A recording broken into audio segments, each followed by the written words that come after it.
15% takeout. A $1 minimum. Big pool. Huge payouts. First Coast to Coast Pick 5. Every Friday through Sunday. Welcome to the first Coast to Coast Pick 5 seminar. I'm Jeff Chapman. Would like to welcome in from That's What G Said, our friend Gino Bacola. Gino, how you doing, my friend? Doing great, man. I love that video. I love the way they cut it up and edited it, where you get Frank and then you get Pete Aiello back and forth. We're all pumped for Coast to Coast Pick 5 tomorrow. Well, First Racing is partnered with DRF, so free PPs for the sequence. And what I'm pumped about, Chappie, no CAW wagering in those Coast to Coast Pick 5s now. So all of us that are maybe playing on a more affordable budget, the little players, we got a legit shot. The best bet in racing just got a little bit better. That's right. No CAW in that pool. And like you said, the 15% takeout. It's terrific. We'll talk about last week in a second. And Gino, you are tomorrow's guest with Tom Quigley here at Santa Anita.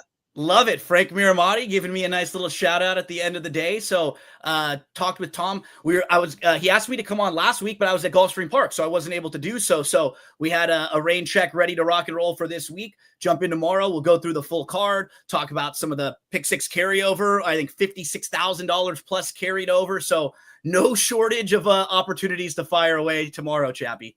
Yeah, and my co-host joining us now from the Morning Line Sports Show seminar. Skip, what's happening, buddy?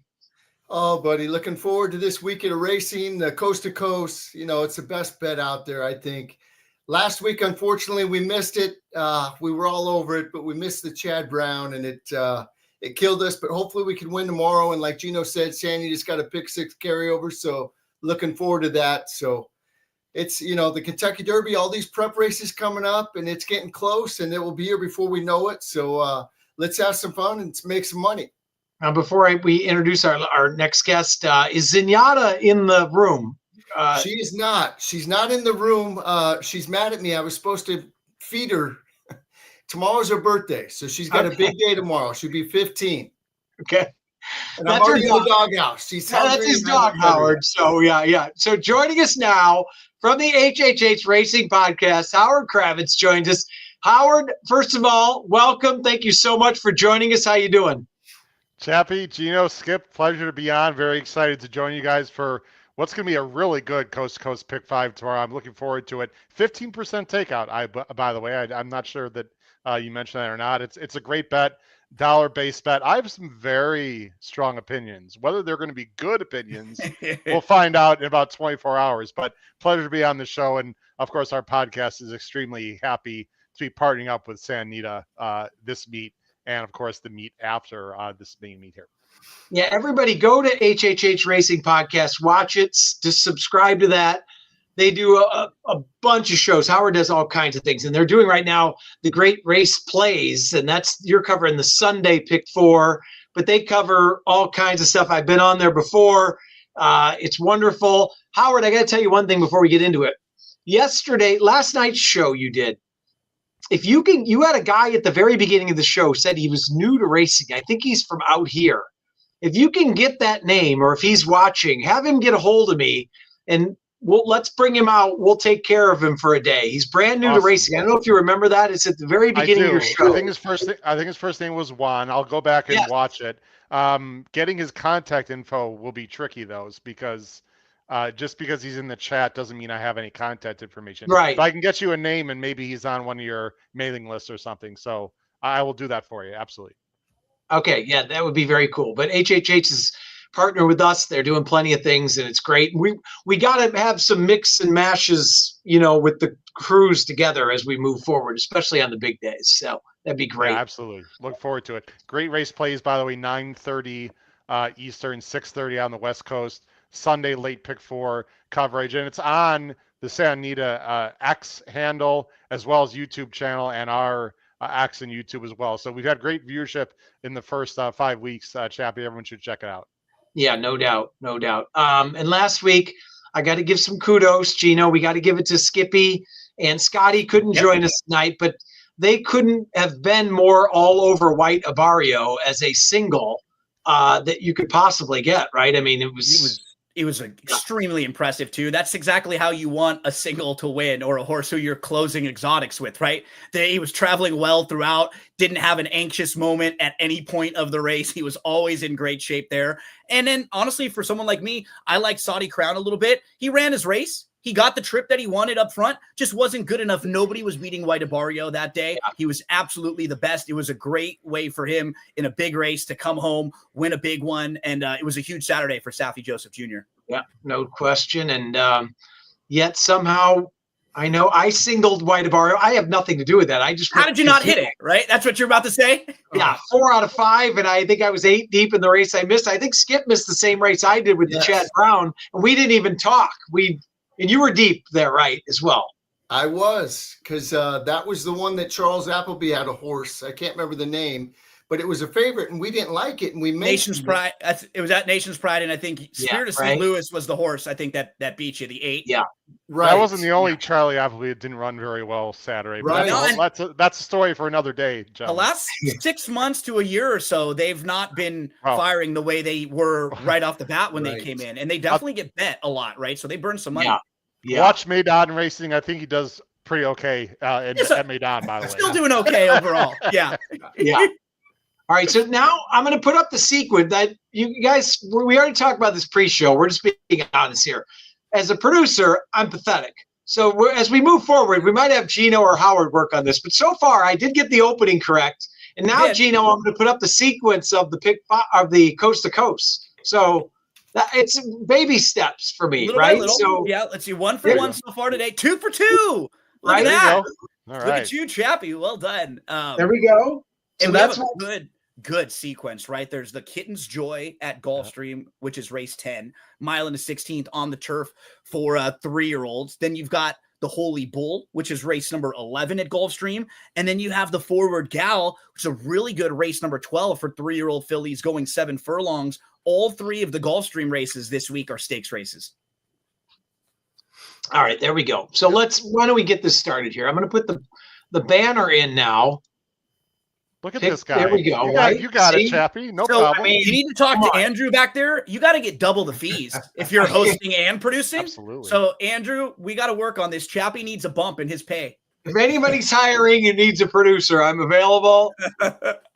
Me or Skip, who seem to mess something up every week on our radio show, even though we do it. We actually have producers at Angel Stadium, but we do it on Instagram and Facebook Live, and we mess up probably 3 out of every 4 weeks with something. But one of these days, we'll get it all right. All right, let's get it started. So the first leg, Gino, I'm going to start with you, and that is the race 10. We're going to Gulfstream Park, and that is the Kitten's Joy. We've got a field of 8. What are your thoughts here in leg 1? You have a Mibago to the outside who has been sharp. He's won 3 of his last 4. He won the Danya Beach and the Pulpit. Danya Beach was taken off the turf. Those are races that are like these, kind of the same sort of group of runners going long on the turf. The last one was on the synthetic. I think in this particular race, though, there's a little more speed. So I'm not sure if he's going to be able to control things like he has in the last couple. I'm looking at horses right to his inside. Coco Cool is pretty quick. I feel like when you say this horse's name, you have to say "Walking in Memphis" every single time, right? Wow. Who also shows a little speed there. He likes to sing, and he's good there. If I can make an excuse, I'll find one. Multi-talented, very impressive. Charlie's to Blame also could flash a little bit of speed. There are 2 horses I'm going to build a lot around in here. The first one, Maui Strong, the number 3, I think should be a really nice price in here. So you can just look at the form overall for him. As he went longer, he took a big step forward in his second start. Then in his third start, puts it all together at Churchill. Last time out, the race is taken off the turf. Still ran really well, and he was chasing Mibago in a race where there was no other speed to push Mibago. So I think getting back to the grass, Maui Strong will really help. I actually think Test Score might be the one to hold off. Like, he might be the horse to beat in here. Another one who you look, the improvement when this horse stretched out a little bit, 3 consecutive races that are very good. I mean, in his debut, he loses to Governor Sam, who won 3 stakes in a row. He finished 3rd in the Breeders' Cup Juvenile Turf Sprint. Then he loses to a horse named Zulu Kingdom, who comes right back and wins following that race. Loses to a horse named Chasing Liberty, basically just on the front end that day, and huge gallop out from Test Score. So those are the 2, Chappie, that I'm going to kind of build a lot around, with the 3 Maui Strong and the 6 Test Score. All right, so kind of your A's in leg one are the 3 Maui Strong and the 5 test, or excuse me, the 6 test score. Skipper, anything to add into this mix? Test score is my top play. I really like this horse, but in the race, I'm going to go 3 deep. I'm going to use Charlie's to Blame also, the one that Gino didn't mention. He mentioned Maui Strong. That's going to be on my ticket. Charlie's to Blame, I'm going to put on. This is, Peter doesn't usually ship out of town and run his horses. He must really like this horse, and I was waiting for it to put it on the turf and stretch it out. And last time they did at Del Mar, they stretched it out going long on the turf. It broke from the rail, and it went to the lead. This horse doesn't need the lead, but it went to the lead, and it won like a good thing. They paid $400,000 for it. I love Louis Saez jumping aboard, so the 2's going to be on my ticket. I'm going to go 2, 3, and 6 in here. All right, 2, 3, 6. And before we started, Howard said he's got some strong opinions, so I love it. So, Howard, any strong opinions in leg 1 here? Not as much in this race, but I do want to say the DRF workout report, which I very much enjoy, came out about an hour or 2 ago, and it's changed my opinion of this race slightly. Tuscorg, the 6, guys, ran a monster race on Breeders' Cup weekend. That was a huge effort. It was a crazy 14-horse field, and he ran huge. I have mad respect for Grand Motion, guys, but the workout report is a little shaky, and I just have a feeling this is a means to an end to some bigger races this year. So I still have test score on top, but the horse that I'm really much more interested in the last few hours after handicapping this yesterday is the number 8, Mibago. Now, Gino, you brought up a good point with the speed, but here's what everyone's got to keep in mind. Number 5, Walking in Memphis, number 7, Coco Cool, and Mibago, they're all trained by Mark Casse. Guys, there's no way that Cassie's going to have those 2 of those 3 banging heads. So if Mibago, and it's a big if he can clear Charlie's to Blame, the number 2, or if Charlie's to Blame just decides not to send, I think Mibago, the 8, is much more dangerous than I had originally planned. The workout looked slow on paper, but got a B+ workout, his last one, where he finished very strongly. I think Mibago's improving. And I also want to look at number 1, Enter the Dragon. Guys, I love when horses change their style. Enter the Dragon, the number 1 for D'Angelo and Rajiv, who's had a great comeback here, was mainly a speed horse, but watch the replay at Tampa last time. He was loaded in behind, and he had a ton of horse, got a bad trip, and still won easily. If the pace does heat up, I might be more interested to Enter the Dragon, the 1, than test score based on the price. I'm going 6, 8, 1, but I do think it's pretty wide open. Enter the Dragon. I think, was that a Bruce Lee movie, Gino? Enter the Dragon. Absolutely. Yeah. Okay. So, Chappie, you're batting like really well today from the producing. You're even picking out some of the pop culture references here and there. So well done today. I'm on a roll. So Howard adds in the 1 and the 8 into this sequence. So we got a little spread coverage here at leg 1. Absolutely. All right. When we move to leg 2, this is race 5 at Santa Anita, where we've got an optional claimer, 6.5 furlongs down the downhill turf course, which we love. I'm going to make a big case for a bomb in here, but I'm going to go last. I'm going to see if anybody mentions it. So, Skipper, what are your thoughts here in leg 2, race 5 at Santa Anita? My top play is going to be the 4, Word Play. Simon Callahan's having a great meet. He puts the blinkers on this horse. This horse has come out of key races. First time in the country, it ran 3rd to Vibez, and that horse came back and ran good in the American Oaks. Then it came back. They raced it at Del Mar a couple weeks later. It ran good. It got beat by the winner that's come back and won, I think, once or twice more. And Strutting came back and ran 2nd last Saturday, I believe. Then it ran against Lady Claypool, who came back and beat Strutting in the last race last Saturday. So I think this horse will really like the 6.5 down the hill. When they go that mile, Gino and I always talk about it. Usually they like this 6.5 coming down the hill. I think this horse will love it. So the 4 is going to be my top play. Skippy, just while you're talking about the filly, because like while you're hitting on her, she looks so much like the blinkers will help down the hill too. She sort of looms up and then flattens out. Like her last couple races, you felt pretty confident about where she was traveling in those races. She so much looks like a horse who will appreciate that cutback. Completely agree with you. Yeah, I agree. The other one I was going to mention is the 7, Miss Roberts. Now, going back on the 13th, I watched that work on XBTV, and I really liked it. I thought that was a really good work. Mullins takes over the training. He's only winning at 32%.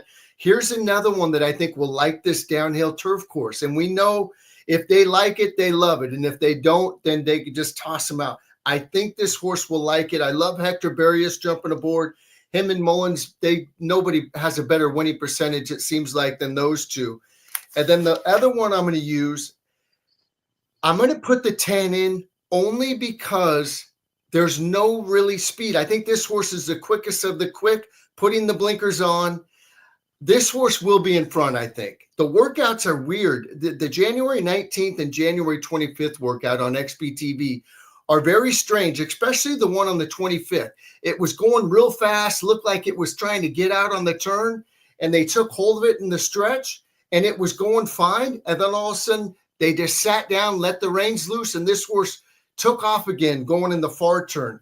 This horse will be in front. I got to put it on my ticket. And then the last one I'm going to mention is the Michael McCarthy. It's 1-for-1 over the Santa Anita turf course. I think this horse will love coming down the hill. I love the outside draw. They seem to have an advantage going into that first turn, that right-hand turn. The outside's always better than the inside. So all that being said, I'm going to go 4, 7, 10, and 12. Okay. Yeah. We talk about XBTV a lot, and it's such a great tool to use. And watching the works, we do quite a bit. I'm very interested in mysticism. Clearly, the horse has talent, but the horse pulls in the morning, and that's without the blinkers. And now they're adding the blinkers. I don't know what to expect from that. I watched the works as well, but maybe Howard has some more thoughts on that. No one has mentioned the horse I'm going to make a crazy case for. Howard, what are your thoughts here? Well, I don't know about crazy, but my top choice is a double-digit horse. So I'm going to disagree a little with Skip. I think there is quite a bit of speed. Now, you never know what's going to happen in these races, but I do think there's quite a bit of speed, and I think this race is wide open. I do agree with Skip that number 4, Wordplay, is the horse to beat. And just for your viewers and listeners to know, if I look to the right, I have a second monitor where my PPs are, so I'm not trying to be disrespectful to anyone. Mandela's got 2. He's got mysticism, but just to that horse is outside is the number 11. You like that one? Uh-oh. Venganza. Yes. You like, is that it, yeah. Chappie? That's my top pick. Yeah. Same And thing we for didn't me. talk, right, Chappie? Let the viewers know. We know. Guys, Venganza on paper, 12-1 more on the 11. Few things real quick. She's a little bit slower than some others, no doubt about it. She's only at 6 starts in 5 as a 5-year-old. She's a bit ouchy. Mandela's really good with this type. This horse is learning to rate. I like the last race quite a bit with a 102 time form that fits in this race. I like the outside post going down the hill. I think she's tactical but can rate a little bit. And I think there's still upside, guys. And in a race where it's pretty wide open, I don't want to take a low price. And I know the 10 is going. I'm not saying the 10 is going to set it up for the 11, but just naturally it's going to be that way. Rispoli stays on. Give me Venganza at 12-1, the 11 horse. I'm going 11-4-1. I have way too much respect for, I think it's Motion, right? On Liguria, or sorry, on Source for JJ. I got way too much respect for those connections, but I don't like the ship out west with no local works. So that would be the number 1 source I'm referring to. 11-4-1 to the hoop. Howard, you and I, of the coast to coast. You and I are in trouble. I had 11-4-1 as my top. Get 3 out of here. In this same exact top 3. And Chappie, you like this horse on top 2. Talk to us a little bit more about why you like him. Okay, so I'm going to do the Gino deep dive. Horse by horse, right? Race by race. You go through all the races and they make sense. So the first race is a match race, 2 horses. So you just, that's whatever. But Papa Mandela is very conservative, right? And he throws this horse into the Santa Anita Oaks in start number 2. Toss that route, whatever. Next and came back in not even a month, too. Right. Just came back really quickly in that start. Correct. Then they come back almost 10 months a year later. Right. If you watch that race, Mike Smith didn't move on that horse till probably halfway down the lane. Yep. Then the horse ducks to the inside, explodes, gallops out on top. Then the horse goes down the hill as the favorite. Now, clearly something went wrong there, right? Because the horse goes back on the shelf. Yep. Then it comes back in a dirt sprint, breaks from the rail, whatever, eased. Last time out, like Howard said, rated a little bit, sat. Umberto is on this horse again. Now the horse comes back, cuts back. The work on December 26th, I know it was a way back, but the only one on XBTV. Very, very, very easy. I like the work. And they did it without even asking this horse a drop. I think the horse has got a lot of talent. I love the outside draw, and I love the 12-1. Gino, add to my deep dive. I probably missed something there. And I like that you did that. I was going to do that exact same. I was going to use that exact same tool. I mean, you look at One Magic Filly, who she lost to 2 starts back, came right out of that race to win the Grade 3 following that. And then in the most recent start, was sitting really nicely just behind the leader, made an early move to the lead. Mid-stretch, this horse still has the lead mid-stretch, and then just gets tired and fades. Needed the race because you can see there's been so many layoff lines. Race, then a gap. Race, then a gap. This horse should gain so much fitness out of that race now cutting back to 6.5 furlongs. And as you were pointing out, the work pattern, the December 26th one that we can see is really good. The January 13th one on DRF, which you could get at shop.drf.com. Mike Welsh and the team, they do a great job with the work reports there.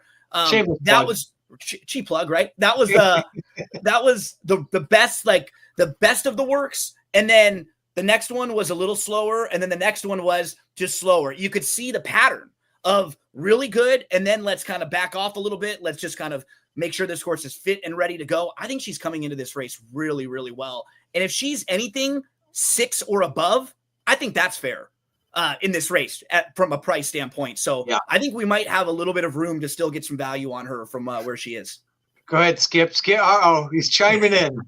You know, it's funny. I got a mark by the horse, but I'm so mad at this horse because after that February 3rd race, I bet a lot of money coming down the hill on this horse because I saw the same thing you did. Mike Smith didn't move a muscle on her. And I'm like, oh my God, this one, next time I'm all in. And I was, and she disappointed me. So I got that little sour taste in my mouth. Howard, we hold grudges on this show. You know, you guys know we're all putting this horse in 6th place tomorrow. I know. Guaranteed this horse is going to run up the track or anything. Stumbles at the start, and then we're done. One other thing, and Skip, I'm sorry to interrupt you, but the January 19th workout was 6 furlongs. Let's see. Richard Mandel with a filly with a 6 furlong workout. Copian, I think he's good. I think he's good with that angle, guys. So this is go time for this horse on tomorrow. We might be very wrong, but I feel great that you guys are along with me here on this because that gives me more confidence for sure. I don't know. Like you said, we got the piano on the back now. All three of us love it. That's all right. Let's ride it, boys. Let's ride to the winner's circle. Let's go. All right.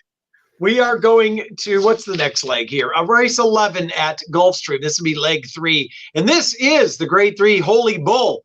Howard, what are your thoughts here in the Holy Bull? My strongest opinion of this coast-to-coast pick 5 is in the Holy Bull. And I have some, I won't say inside intel, but I know I have one thing that none of you guys have with this race. The number 3 Tappan Street, I was there. I was at Gulfstream Park that weekend when Tappan Street debuted. I was just on vacation, but I had a media credential through the podcast and was in the paddock. I did not have a chance to talk to Brad Cox. Let me tell you guys something about number 3 Tappan Street. This is a beautiful, big, strapping horse. He is going to love 2 turns. Now, if you want to make the argument that this is too much too soon, it might be. I get it. But this horse costs $1 million. Do we really think Brad Cox is going to put this horse in a race where he doesn't fit or can't compete?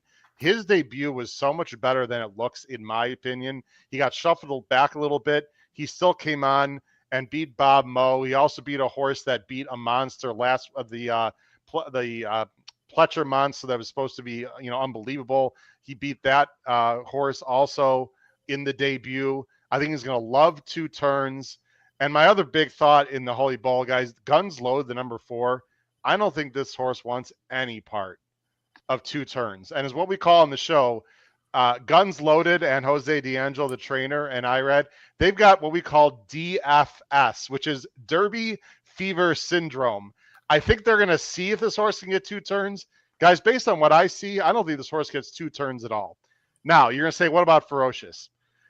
he puts blinkers on, I think he's going. And I don't think that's going to be good for him because I think Guns Loaded's going to be all over him.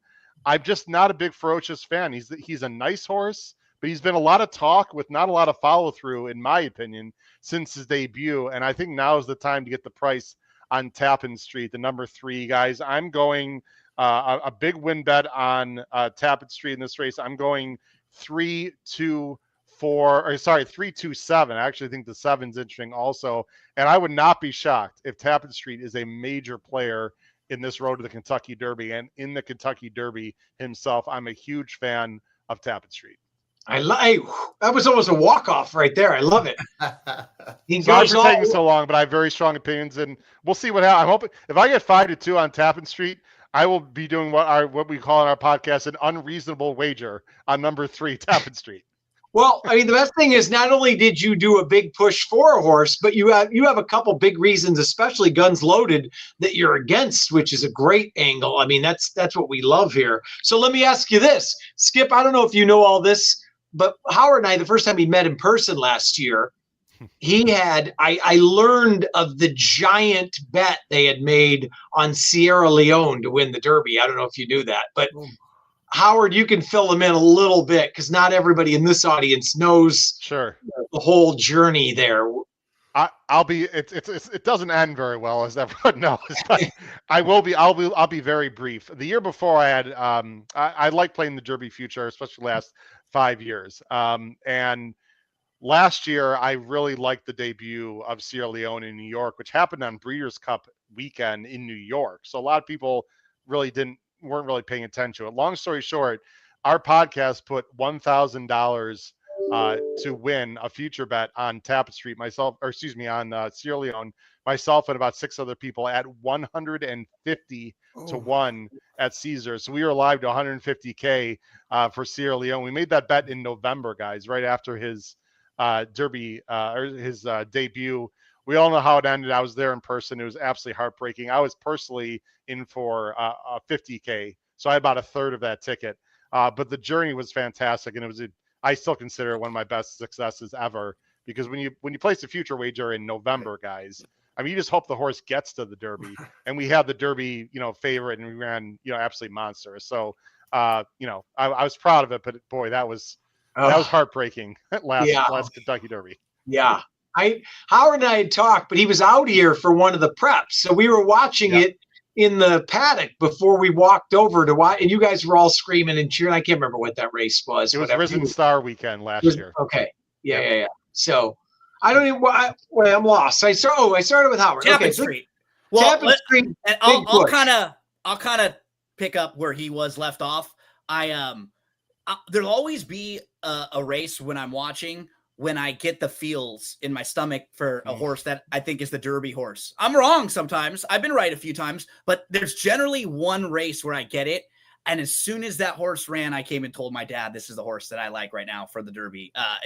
He was backing up in the race. Like if you're watching it, at one point he's sitting second, but he's kind of like having to be hard ridden early to keep up, because this is probably shorter than what he wants to do that first time out. So they're kind of hard riding him to keep up. And then top of the lane, you're like ripping your tickets up. He's backing up to 4th. Then the field kind of spreads out a little bit. He gets some daylight. As soon as there's racetrack in front of him, he starts gobbling it up. He goes right by the Lone Speed horse that day. I'm in a fantasy horse racing league. This is a horse that I picked as one of my top picks too, because I'm super high on him this year. I think it's a great spot. He can sit close. I'm hoping he sits 3rd, just kind of like Howard was projecting.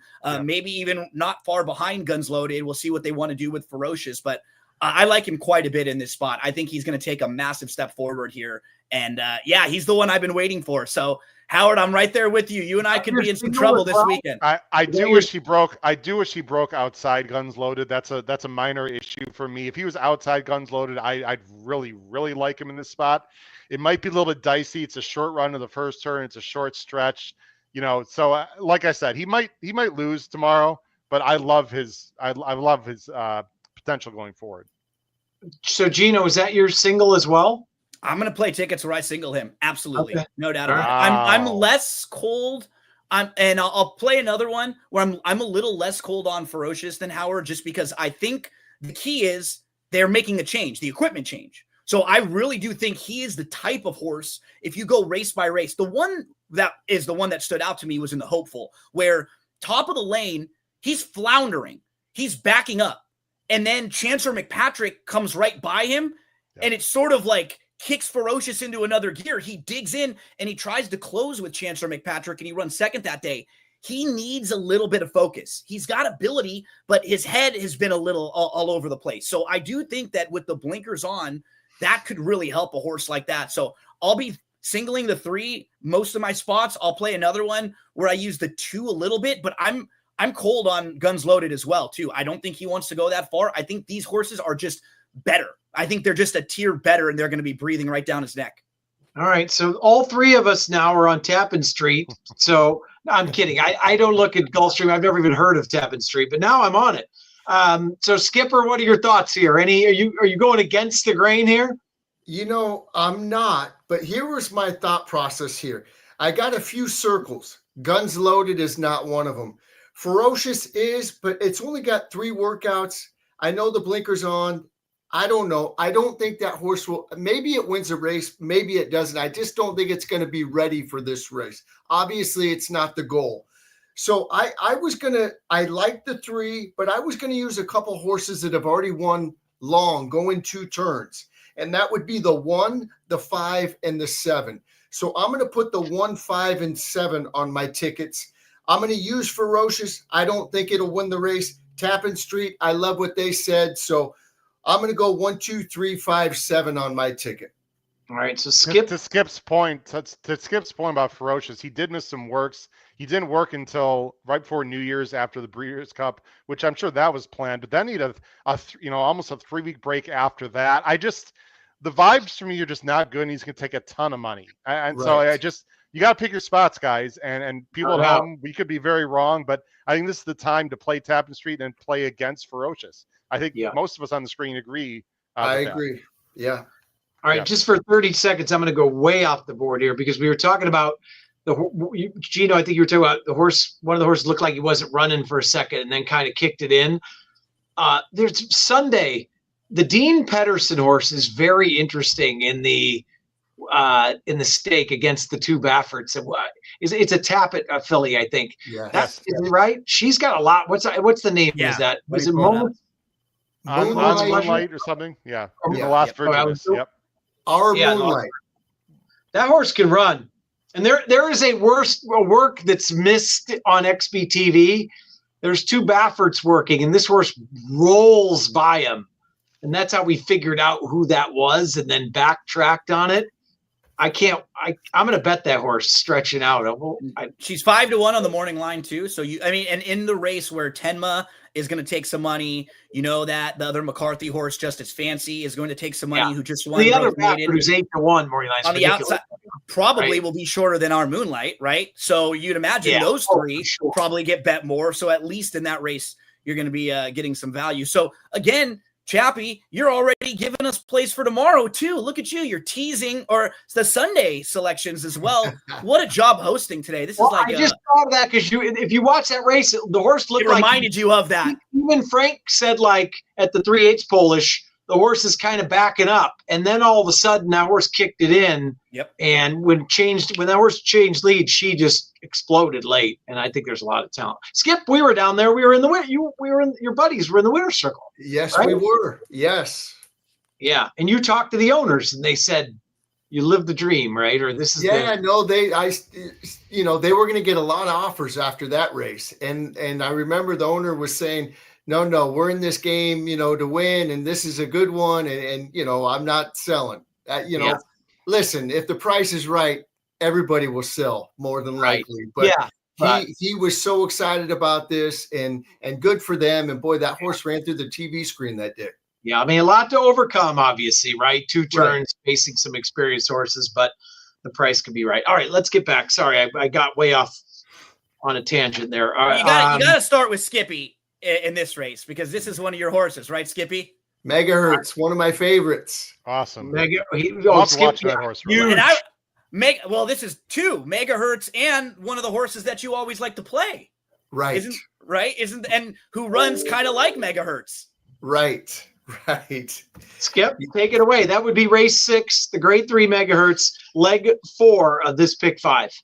Well, here's what I'm going to do. This is where I'm going to take a stand. And this wasn't the one that Gino was talking about because megahertz came from way out of it, but I really like Rashmi. I really like this horse a lot tomorrow. You know, this horse comes in from Woodbine.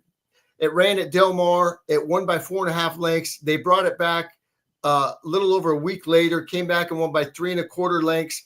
They put it in the American Oaks going 1.25 miles. That was, I think, too far for this horse. And it ran really good in the American Oaks. It broke from the way outside. Rosario took hold. It was dead last the whole way. He kind of was trying to find room. He kind of swung wide, turned it for home. Finished okay. Nobody was going to beat She Feels Pretty. She Feels Pretty is a monster. Anyway, this horse ran really good. Sneaky good in that race. I know it was beat 6 lengths, but watch that replay. It was really good. I love the cutback in distance. I love that Frankie Dettori's jumping aboard, and I love this horse tomorrow. I am singling Rashmi on my ticket. Yeah, and obviously much more tactical than last time when she was wrangled back with that bad post by Rosario and Dettori, who, as we talk about many times, is much more aggressive than people realize, right? And Right. He'll have this horse forwardly placed. So The one that, yeah, go ahead. I'm sorry, the one that Gino was probably mentioning that I like was Mahina, right, Gino? Yep. Yeah, that's one of your faves who, just like megahertz, comes from the back. Right. And I will probably use those 2 who you mentioned and Rashmi. I remember the Rashmi was cross-entered in the American Oaks and then in another race where there was no speed at all. And she looked like she would have really been a major player in there, but they went for the bigger race, which sometimes you can understand, but she was just a longer shot in that race. You kind of knew she was going to be in tougher. The 3 horses who ran in front of her, they'd be favored in this race. All 3 of them, if they were in here. She Feels Pretty, Catherine and Marissa, and Maduro. I mean, all of them have excellent resumes, all stakes winners. She Feel Pretty was awesome there. Catherine and Marissa was really good. She won a big race at Kentucky. Maduro is a grade 3 winner, and she's never been worse than 3rd. We know her here in that she was in that 3-year-old filly division. Really, really good there. So, Rashmi's the horse to beat. But if you look at Mahina, she has 7 races going 1 mile on the turf at Santa Anita. In those 7 races, she has 4 wins, a 2nd, a 3rd, and a 4th. When she goes a little farther, I think she flattens out a little bit. She just loves a mile. The key is, will there be enough speed in this race to set up for her? What's tricky is, like, there are versions of this race where there might be, right? I just don't know how sure we are, because I could absolutely see a horse like Big Hug trying to get a little more aggressive. Sariha has shown the ability to show early speed. Omaha Girl can, and I think Mucho Macho Girl for sure will. So any combination of them could be pushing the pace a little bit. I want to use Mahina just in case, because she loves that 1 mile and she will come rolling. So probably a lot of 4, 6, maybe a little bit of the 7. I think I'll try to beat Sariha, who's just really sharp, but this is a tougher group. She'll definitely be facing tougher in here. Yeah, I think there's plenty of speed in here, and I'm basically on those 2. They would be my A's. I don't know what to do with the Michael McCarthy horse on the rail off the long layoff, but he puts it in this spot, and it's there's nothing to go off of as far as work wise. So, any thoughts from you, Howard, in here? Oh, I always have thoughts for sure. Look, the number 3 Saria, I bet last time. This horse, I understand that Saria is 2-1, so I'll just be very simple. I'm not getting cute in this particular race. The number 3 Saria won so easily last time. Yeah. You watch the replay. I know she got a perfect trip, but again, when I love horses that change their style and do it well. When Mathis had this horse, she was more of a speed type. Look what Glatt claimed, and now she comes off the pace and she does it well. I know those last 2 were, optional allowance, but I don't think this field is anything crazy. And to Gino's point about Rashmi, in a weird way, guys, I think the whole key to this race is a no-hoper, in my opinion. And that's number 7, Mucho Macho Girl, who is 12-1 morning line. And if it wasn't for JJ riding, would probably be 20-1 morning line. I don't like the 7 at all, but at least on paper, she's going to push the number 4 Rashmi if that's what JJ decides to do. And the 7, to me, guys, looks like is a one-way deal. So I'm hoping the 7 at least pushes Rashmi a little bit if Rashmi goes, which she will. I think Saria, guys, it's another perfect trip. I think she's going to win win this race, her first, her stakes debut. Again, nothing cute. She's 8 for 27. She's a win machine. I'm going to stay with Saria here in this race. And, a lot of times we watch horses that we've talked about plenty of times. Horses get in trouble and you want to bet them back. And then after a while you say, that horse makes its own trouble every time. Well, that's that can go the opposite way too. On a horse like Saria, people say, oh, it got a perfect trip. Well, that horse can be on the lead, sit just off. And especially with a good jock, they sit in a good spot always. So they make their own good trips. And so, sometimes people overdo it the other way. It's, they got the perfect setup. Well, guess what? This horse should sit a great trip right up the pace again. So it does make sense. That's what people said about Pharaoh and Justify. They always got great trips. Well, no kidding, because they're tactical. You want to be tactical. Maybe not as much in turf racing, but I mean, certainly I completely agree with you, Chappie, on that. Yep. All right. We move on to the final leg. That would be race 12 at Gulfstream. Another stakes race going 7 panels here. The Facing Tippin Forward Gal. And I will go back to you, Howard. Your thoughts here. This race is tricky. There's a lot of early speed in this race. And one angle that we talk about, because we like to teach a lot on our show, because I know a lot of shows and podcasts just like, who do you like in race 7? It's I think it's important to teach, and I'm a teacher. I'm a high school math teacher of 28 years, and so I like to explain. Doesn't mean I always can be correct, but like Gino and Skip and you guys, I like to explain. People get way too carried away, in my opinion. I think it's proven out with horses like the number 9 Rojo Rita, who ran fantastic last time, right? It ran off the screen, won by 16, 83 buyer, 2-1 morning line. Guys, that was a 22-2 and a 46-2. Sorry, 22-1, 46-2. She got away with murder up front. It was a horrible field. I am completely against Rojo Rita. This is a completely different situation tomorrow than it was in her debut. Is she talented? Yes. Could she win? Sure. Not at my money. I like the two Brad Cox horses in this race. And by the way, I don't pick Brad Cox all the time, but he's really, his barn's going well. I like the one that's less fancy, the number 7 Eclatante, because I think Sai is going to take her a little bit off the pace. I think she wants to track and rate. I love the distance. She's dropping back from the goldenrod, and Good Cheer, another Cox complete monster who would be my Oaks favorite right now. She lost to. I just think the number 7 Eclatante, guys, is going to be one of the few horses in this race that can actually pass others and do it effectively from maybe 3 or 4 off. I'm going to go, I think the 11 Stunner is an obvious player.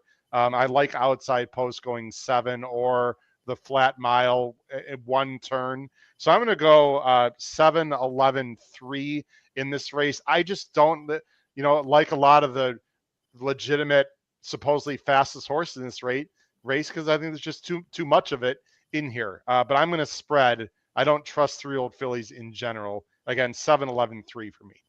All right, so Howard is the Brad Cox topologist, and no, I'm kidding. He likes the 7, 11, and the 3 for Ian Wilkes, 8-1, and I like the big play against here with the 2-1 favorite Rojo Rita. Gino, your thoughts here in the last leg? Yeah, I wouldn't be shocked if the 7 gets pounded. This horse just looks so good in the spot, and that's what it worries me, because her first 2 races are sprinting. They're fantastic. They're exactly the trip that we're looking for in here. A horse who's going to have some tactical speed, but can sit just behind him, then stretches out and just doesn't really want to go quite that long early on at that point, and loses to a couple of very nice horses. Good Cheer, who's probably at the top of the division right now, and Quiet Side just was second in the Martha Washington most recently. I think the 7's going to be really, really tough in here, honestly. And I'm probably going to play 2 tickets, one where I single Tappan Street and one where I single Eclatante, and maybe kind of build around there, and I can play a few others in the race. It's more that there are other horses in the race that I don't really love all that much. Exactly like you pointed out with Rojo Rita. Stunner's fine. I think from the outside, certainly she makes sense. I like the outside draw for her because I think she could finish a little bit. I'm going to throw the 1 Unchained Elaine, at least in the bottom of exotics. I think this one is a little bit sneaky. She has a little versatility. I feel like the cutback will help her a bit. She was in a race with 5G in Paradise City. The runner-up in that race just came back and aired, I think yesterday, 2 days ago, and they really kind of figured her out. So, yeah, I think it's going to all really come down to Eclatant for me in this last race, and I'll probably be hopefully alive leading into her. If I may, Jeff, what odds do you know? How low would you go on Eclatant? She's 92 morning line. She's not going to be 92. I would take her as low as 3s. I was going to say, I think she's going to be about 5-2. I wouldn't be shocked That'd at all. That'd be a little low for me on. I wouldn't necessarily want to play her on the win end there, but I think if she's anything above 5-2, that's probably fine. As far as if you want to make a win wager on her, I think that's where she fits. Yeah. But she just to me feels like a horse who is so well spotted in here. And I thought she was kind of one of those top tier of 3-year-old fillies, and she still might be, but I'm not sure if the rest of this group is that quality. And I really think she is. Got it. Have you noticed, by the way, as we're going along here, Howard, we usually do the late pick 5 at Santa Anita. Last couple of weeks, we've done the coast to coast. So when it comes to Gulfstream, I just ask questions because I only look at Santa Anita. So I have no idea what we're talking about. Skip, your thoughts here in the last leg. I was going to go 4 deep. The 2 that they didn't mention that I'm going to use is the Queen's MG.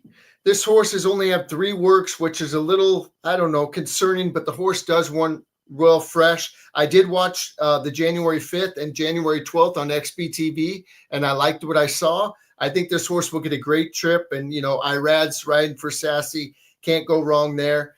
The 3 I'm going to use, this horse broke from the rail last time. It didn't win, but it got DQ'd up.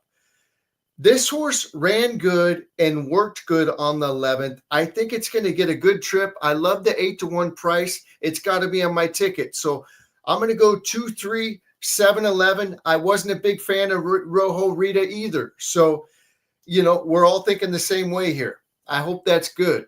Yeah. So, all right, a big push on the 7, obviously, and the 11, and then a couple of you guys mentioned the 3, and then Gino with Unchained Elaine at 20-1. So let's go around the room a little bit here. Little shameless plugs, because I think we're mixing new audiences and everything. So obviously you can catch Skip and I every Saturday morning, 8 a.m. Pacific time on the Morning Line Sports Show. So that's, if you're local, that's on AM 830. But you can catch it on am830.net, or we also do it on Instagram Live and Facebook Live, and that's TML AM 830, the Morning Line Sports Show, TML AM 830, and that's 8 to 9 Pacific. We throw a little sports in there as well, but mostly horse racing. And so, Gino, that's what G said. You wear all kinds of hats. You're going to be out here tomorrow with Quigley. Tell us a little bit about everything you do and where they can find you. Well, if you want to start, you go to shop.drf.com. That's where you can get the past performances. Howard was mentioned in Clocker reports. You can get those for Santa Anita in Gulfstream every day that they race. Saturday and Sunday, the Pick'em contest, free to enter. If you go to the website, pick'em.santanita.com, you can win $500 every Saturday, every Sunday. Answer the 12 prop questions. Don't forget about the tiebreaker. I heard from a little birdie there might be even a special bumped up one for Super Bowl Sunday next week, so maybe a little bit more in their pool. And there's also a big NHC qualifier tomorrow on ExpressBet. It's the full card of Santa Anita and the last 4 races of Gulfstream Park. We just talked about 3 of them right there, so we helped you out with a little bit of that tournament if you want to get entered in the NHC for next month, or you can pick for the 2026 NHC. So lot going on tomorrow. We'll be firing away at this coast to coast. I'm going to put my ticket together and then I'll post it on social media after we get some scratches tomorrow.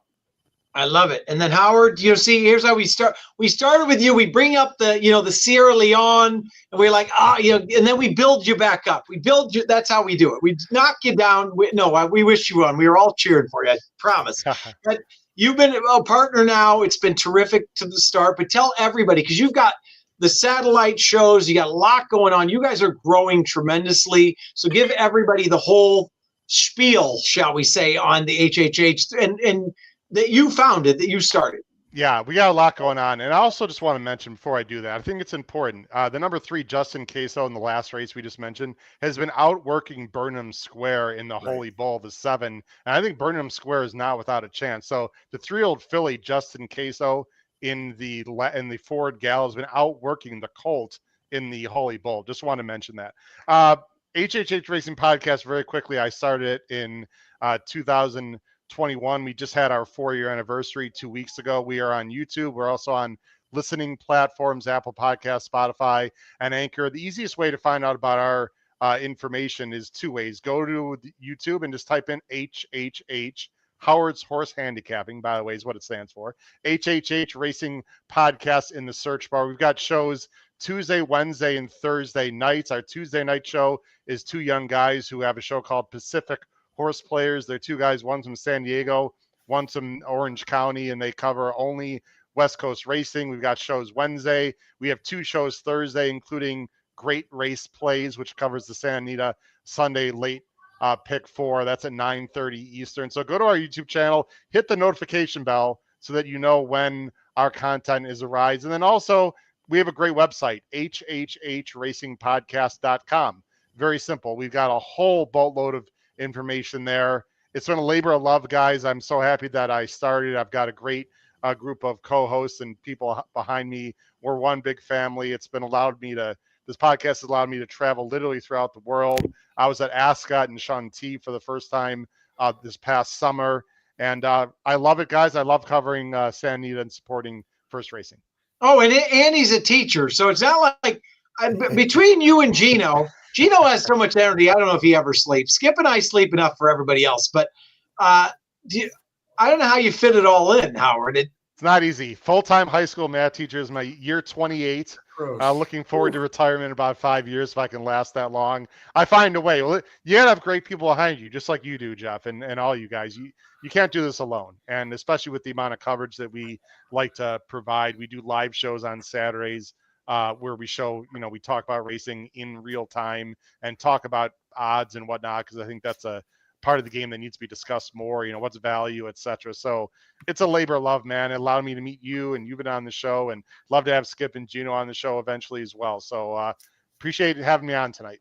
Absolutely. Gino, real quick, I'm just going to show the sequence again. We'll go over the, there we go. Go ahead with the coast to coast, all the info there and what we need to know. All 3 of the races at Gulfstream Park are stakes races. So it's Gulfstream races 10, 11, and 12, Santa Anita races 5 and 6. And this is one of those that, like it used to be, this is going to get over pretty quickly, right? We're going to be all within similar time of each other, only about an hour and a half, maybe max awesome. From the start of the sequence. And a couple big things to remember. Free DRF pass performances now for all of these sequences. So you'll see us, we'll post the graphic, we'll post a link. It'll take you right to the page where you could download PPs for the entire sequence, all 5 races, and no CAW wagering. So when it's a $1 base minimum with a 15% takeout, they don't pay to any kind of carryovers. If it isn't hit, it carries all the way over to the next day. This is one of the best, most player-friendly wagers that there is in all of horse racing. The folks at First Racing, they kind of sat down and they said, what is the type of wager that the gamblers out there want? And it's something like this. So we're going to be firing away each and every opportunity we have on that coast to coast. Hey, Chappie, host tip, third window from the right on the bottom of your screen, the third window from the right in StreamYard. You can see us and the graphic at the same time. If you ever want to try that, you don't have to try it now live, but it's on third the bottom. Window. I think it's the third from the right, the window. If you just press it, and we'll stay on the screen, and you can bring up that coast. I have no idea. We'll do that the next time. We'll talk later. We're learning. We did it. There was a good shift this time. He is a little, we don't want to go too far for him. I don't know if you guys can hear me, but I froze on the screen, so I don't know. We thought you fell asleep by the Chappie, what button did you press? Chappie just pressed the button and froze Skip. I didn't know you had that capability on that. That's impressive. And the look on your face, you look like so frustrated. I know. He's bothered by something. I mean, what is wrong with me? I'm sorry, guys. I'm awake. I'm listening to everything. You look like a mummy, and then I thought you were like just I don't know. Well, you haven't talked in 5 minutes. I didn't know. I thought maybe you were bored. He looks like if we all were trying to have a staring contest, right? Don't laugh. Nobody laugh. Well, Oh, we do my when I God. sign off, we do have the staring contest because it takes a minute to go Awkward. unlive. So, Yeah. all right. First of all that we just said, pick 5 and no CAW, 15% takeout. Remember also, first post tomorrow, noon, 12 noon. We've been switching around a little bit. First Pick post on 6 Sunday, carryover? 12 noon, and a pick 6 carryover at Santa Anita. So, for Howard, Seminar Skip, who hasn't moved in 7 minutes, and Gino, we want to thank you guys, and we'll see you again next week. Thanks, guys. Appreciate it. Good luck Take to care, everybody. everyone. Good luck. Thanks, guys.